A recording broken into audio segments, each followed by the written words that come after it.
When we talk about America, we only talk about Donald Trump. We only talk about tariffs. We only talk about India-US business relationship. We only talk about the Quad. We only talk about whether America is going to get, its president to get the Nobel Prize. We have lost the real focus we need to have as a country about America. And that is that Indians are being killed in America. People of Indian origin are being killed. People who look Indian are being killed. People who speak in an Indian accent are being killed, shot dead. America is an acutely racist country. Your fellow Indians, people of Indian origin, all being killed, shot point blank, even beheaded, ladies and gentlemen, in racist America. Because they look like Indians and they speak an Indian language, they are being killed. And we are only focused about whether this man is going to get the Nobel Prize about Gaza. What's wrong with us? In racist America, on the 3rd of October, Rakesh Patel, 51-year-old, an Indian origin motel owner, motel manager in Pittsburgh, was shot dead from point blank range. It is a racist killing. The visuals are there before you. He simply went across and asked Rakesh Patel, "How are you, bud?" and shot him. And we in India are not even talking about this racism, the targeting of Indians in shootouts and deliberate killings and murders across America. On the 16th of September, Kiran Patel, a 49-year-old Gujarati woman, was shot dead on 16th of September in Southern California while she was counting cash. She was doing nothing wrong. It is not just a robbery. It is a targeting of Indians. This was a gas station cum convenience store. And we here are not talking about racist America. Indians are under attack in America. Indians are being targeted for being Indian. Chandra Nagamulla, a motel manager from Karnataka, was brutally beheaded. The circle is his beheaded face. He was beheaded. His head was thrown and then kicked, and that killer picked up his head simply because there was an argument over a washing machine. And all these people are Indians and fellow Indians, ladies and gentlemen. They are from India.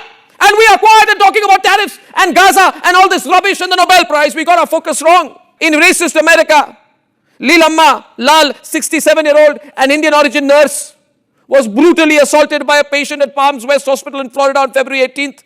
It was not just an assault, she was racially abused. And you know what? We don't want to talk about it because we have lost our focus here in India. We want to talk about Trump and how funny it is. It's not funny. Indians and people from India and people of Indian origin are being targeted in America. I request the government of India to take a stand on it. Why is it? Why is it, ladies and gentlemen, that when this happens, when people are being killed and targeted, we say, oh, it's just crime, and a nation of 1.4 billion people is quiet about it.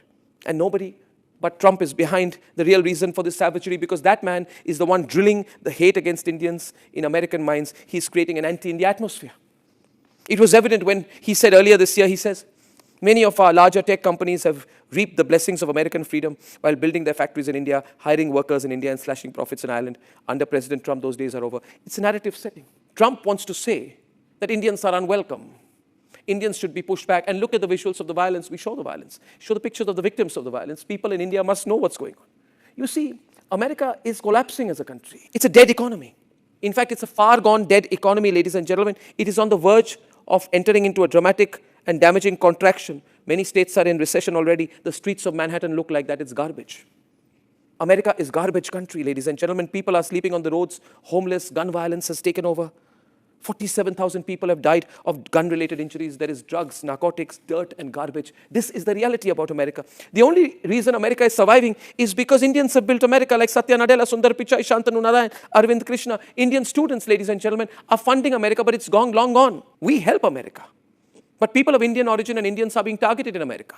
It's not small, $8 billion only by Indian students to America. We are 1.5% of the American population, but 6% of their total income, 4 times compared to our population. And yet, these Trump supporters, they abuse India every day, every single day. That fellow, his advisor Peter Navarro, says India is a laundromat. But to Indians, I want to say this. We are really concerned about the violence in America, about the kind of visuals I began with today. We can show them again. We want to tell Indians in America, we know you are unwelcome in the United States of America. You went there with an American dream, but you are being made to feel unwelcome. Come back home. India has been declared today again by the World Bank as certain to be over the next year the world's fastest growing major economy. Why are you there in a country where the streets are full of garbage, where you're made to feel unwelcome, where through guns people are targeting you at every corner? Why do you want to risk yourself? Come back home. Don't live in racist America anymore. Contribute to the great India story. Stay tuned and check our channel for more daily news updates as this major case unfolds.